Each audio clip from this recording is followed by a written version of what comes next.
నియోజకవర్గాల్లోనే Congress party గెలిచింది. అదే రైతులు లేని హైదరాబాద్ చుట్టుపక్కల ఉన్న 24 నియోజకవర్గాల్లో ఏ ఒక్క సీటు కూడా మీరు గెలవలేదు. రైతులు లేని హైదరాబాద్ చుట్టుపక్కల 24 నియోజకవర్గాల్లో ఒక్క సీటు కూడా గెలవలేదు.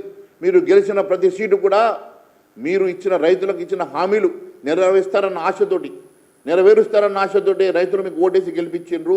మీరు రైతులున్న చోట మాత్రమే గెలిచి ఈరోజు అదే రైతులకు పంగనామాలు పెట్టి అదే రైతుల్ని మోసం చేసిన సంగతి నేను ఈరోజు గుర్తు చేస్తూ ఉన్నాను.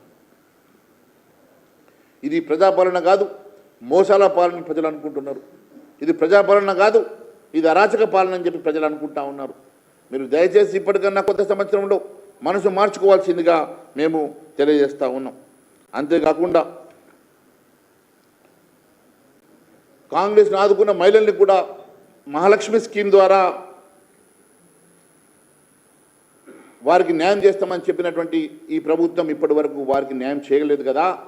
ఇప్పటికన్నా మీ క్యాబినెట్ మీటింగ్లో మహాలక్ష్మి స్కీమ్ గురించి వెంటనే ఎజెండాలో పెట్టి వారికి ఈ నెల నుంచి మీరు ఇస్తామన్న 2500 రూపాయలు వెంటనే అమలు చేయాలని చెప్పేసి భారతీయ జనతా పార్టీ డిమాండ్ చేస్తూ ఉన్నది. దానికి కావాల్సినటువంటి గైడ్లైన్స్ రూపొందించాలని చెప్పి మేము కోరుతా ఉన్నాం. మీరు ఇచ్చిన హామీల ప్రకారం మహాలక్ష్మి పథకంలో ఇచ్చినటువంటి ఆర్థిక సాయాన్ని 2500 రూపాయలను వెంటనే మరి మహిళలకు ఇచ్చి దానికోసం కావాల్సిన ఏటా 14,000 కోట్లు అవసరమని అంచనా. కర్ణాటకలో మొన్ననే 17,500 కోట్లు కేటాయించినట్టుగా మీరు కూడా రేపు క్యాబినెట్ మీటింగ్లో మహిళల కోసం 14,000 కోట్ల రూపాయలు కేటాయించి వెంటనే మహిళలకు న్యాయం చేయాలి, మహాలక్ష్మి పథకాన్ని మీరు అమలు చేయాలని చెప్పేసి భారతీయ జనతా పార్టీ డిమాండ్ చేస్తూ ఉంది. చేయూత పెన్షన్ కూడా మొత్తం పెంచడంపై క్యాబినెట్ నిర్ణయం తీసుకోవాలి. అంతేకాదు గత ప్రభుత్వం ఆసరా పెన్షన్ ఎట్లయితే ఇచ్చిందో మరి చేయూత పేరుతో అమలు చేస్తుందో ఆ పథకం మరి బీఆర్ఎస్ 2000 చొప్పున ఇచ్చినటువంటి ఆ పెన్షన్ని 4,000 రూపాయలు చేస్తామని చెప్పారు కదా. మరి 4,000 రూపాయల పెన్షన్ని కూడా వెంటనే ఈ క్యాబినెట్లోనే ఆమోదించి మరి ప్రతి నెల వారికి ఇస్తామన్నటువంటి పెన్షన్ను 4,000కు పెంచి మరి మహిళల్ని ఆదుకోవాల్సిందిగా భారతీయ జనతా పార్టీ డిమాండ్ చేస్తూ ఉన్నది. కొత్త సంవత్సరం దయచేసి కొత్త సంవత్సరం మనసు మార్చుకొని గత సంవత్సరం చేసిన పాపాలని కడుక్కోమని, గత సంవత్సరం చేసిన మోసాలని కడుక్కోమని, గత సంవత్సరం మీరు ఇచ్చినటువంటి హామీలు నెరవేర్చలేనటువంటి దౌర్భాగ్య స్థితి నుంచి బయటపడి ఈ సంవత్సరం అన్న మనసు పెద్దది చేసుకొని మీరు ఇచ్చిన హామీలు నెరవేర్చడం కోసం మీరంతా కూడా ఈ కొత్త క్యాబినెట్లో ఈ సంవత్సరం కొత్త క్యాబినెట్లో నిర్ణయాలు తీసుకోవాల్సిందిగా నేను మీ అందరినీ కూడా మరి కోరుతా ఉన్నాం. అంతేకాదు ఇందిరమ్మ ఇళ్ల నిర్మాణం విషయంలో కూడా పట్టణ గ్రామీణ ప్రాంతంలో లబ్ధిదారుల ఎంపిక విషయంలో మీరు ఏం నిర్ణయం తీసుకున్నారో దాని విధి విధానాలు ఏందో ఇప్పటివరకు మీరు చెప్పలేకపోతుంది. ఇప్పటివరకు దాదాపు 80 లక్షల పైచీలకు దరఖాస్తులు వచ్చినాయి అన్నారు కదా. మరి 80 లక్షల పైచీలకు దరఖాస్తులు వస్తే మరి ఏ రకంగా 80 లక్షల మందికి మీరు ఇండ్లు ఇవ్వగలుగుతారో, 80 లక్షల మందికి ఏ రకంగా మీరు న్యాయం చేయగలుగుతారో చెప్పాల్సిన అవసరం ఉన్నది. మీరు డబల్ బెడ్రూమ్ గతంలో ప్రభుత్వం ఊరించినట్లు డబల్ బెడ్రూమ్ లాగా మీరు కూడా ఈ పథకాన్ని అదే బాటలో నడుస్తున్నారన్న అనుమానాలు మాకు వస్తున్నాయి. మీరు నిజంగా ఎన్ని రోజులలో ఎన్ని సంవత్సరాలలో ఈ 80,000 మందికి మీరు న్యాయం చేయగలుగుతారు?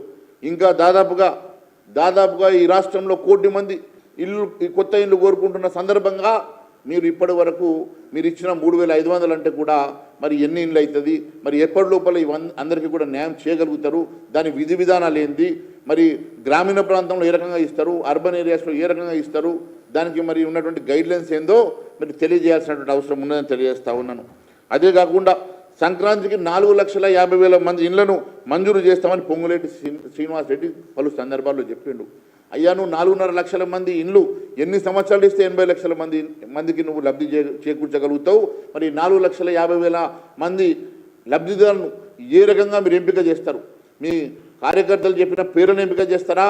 నిజంగా గ్రామ స్థాయిలో మరి గ్రాస్ రూట్లో ఉన్నటువంటి న్యాయంగా ఇల్లు లేని వారి నిరుపేదల గురించి మీరు ఆలోచించి వారికి న్యాయం చేస్తారా? మరి దానికి ఉన్నటువంటి గైడ్లైన్స్ ఏంది? మరి గ్రామ సభలు పెట్టి మరి వాస్తవంగా మరి నిరుపేదల్ని మీరు గుర్తిస్తారా? తెలియజేయాల్సిన అవసరం ఉన్నది. ప్రతి ఒక్కరికి ఇల్లు ఇస్తామని చెప్తా ఉన్నారు. మరి ఒకవైపు 80 లక్షల దరఖాస్తులు వస్తే 4 లక్షల ఇల్లు మాత్రమే ఇస్తామని పొంగులేటి శ్రీనివాస్ రెడ్డి చెప్తాడు. మరి ఇది ఎట్లా సాధ్యమవుతుందో మరి ఇది మీరు కూడా కేసీఆర్ బాటలోనే నడుస్తున్నట్టుగానే స్పష్టమవుతున్నది తప్ప ఇది పేదలను మోసం చేయడమే కనపడుతుంది తప్ప నిజంగా ఏ రకంగా మీరు న్యాయం చేస్తారో మీరు ఖచ్చితంగా విధి విధానాలు రూపొందించి మరి ఎప్పుడు నిర్మించిస్తారో లబ్ధిదారులను ఏ రకంగా ఎంపిక చేస్తారో తెలియాల్సిన అవసరం ఉన్నదని తెలియజేస్తా ఉన్నాను. ముఖ్యంగా చివరగా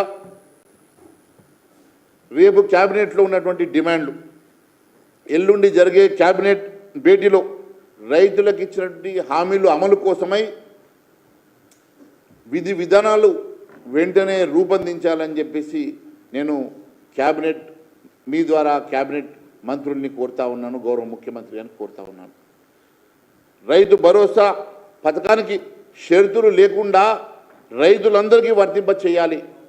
అంతేకాకుండా రైతు భరోసా అందరికి ఇవ్వడమే కాకుండా కౌలు రైతులను కూడా వారికి ఐడెంటిటీ కార్డ్స్ ఇప్పించి కౌలు రైతులకు కూడా న్యాయం చేసి మీరు ఇస్తామన్నటువంటి వారికి నెలకు 15,000 రూపాయలు వెంటనే మరి జమ చేయాలని చెప్పి మేము డిమాండ్ చేస్తూ ఉన్నాం. కాంగ్రెస్ మేనిఫెస్టోలో మీరు ఇస్తామని చెప్పినటువంటి ఉపాధి హామీ కూలీలకు ప్రతి సంవత్సరం 12,000 ఇస్తామని చెప్పినటువంటి మరి 12,000 రూపాయలను వెంటనే వారి ఖాతాలో జమ చేయడానికి రేపే మీరు నిర్ణయం తీసుకొని విధి విధానం రూపొందించి ఈ నెల నుంచి అమలు చేయాలని చెప్పేసి నేను కోరుతా ఉన్నాను.